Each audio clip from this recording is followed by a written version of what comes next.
Jadi pada kurun waktu tahun 2020 hingga tahun 2024, itu pemerintah Republik Indonesia memberlakukan kebijakan pembatasan dan pengendalian ekspor CPO. Itu sebagai upaya untuk menjaga ketersediaan minyak goreng dalam negeri serta stabilitas harga bagi masyarakat. Jadi kebijakan tersebut dilaksanakan melalui mekanisme Domestic Market Obligation atau DMO, di mana para produsen yang akan mengekspor CPO itu harus menyisihkan atau memprioritaskan beberapa persen produknya harus dijual di dalam negeri, itu untuk CPO. Kemudian dalam rangka kebijakan tersebut, CPO ditetapkan sebagai komoditas strategis nasional yang secara kepabeanan diklasifikasikan dengan AS code tertentu, ya, contohnya AS code 1115. Namun dalam pelaksanaannya, penyidik menemukan adanya penyimpangan berupa rekayasa klasifikasi komoditas ekspor CPO, ya, yang secara substansi merupakan CPO berkadar asam tinggi yang sengaja diklaim sebagai POME atau PAO dengan menggunakan HS code yang berbeda, di mana HS code ini diperuntukkan bagi residu atau limbah padat dari CPO.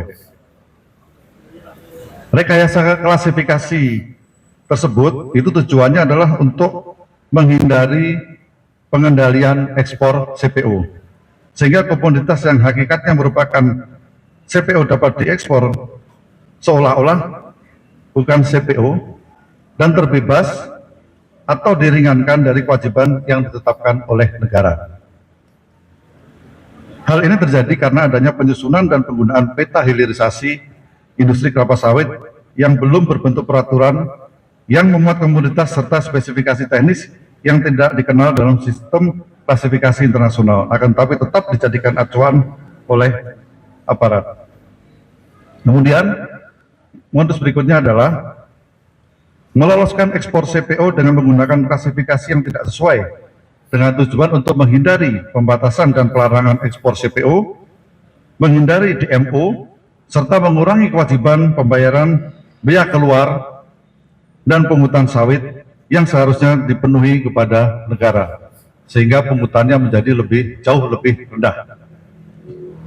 Serta adanya kickback atau pemberian imbalan kepada oknum pejabat negara yang dilakukan untuk meluluskan proses administrasi dan pengawasan ekspor tersebut.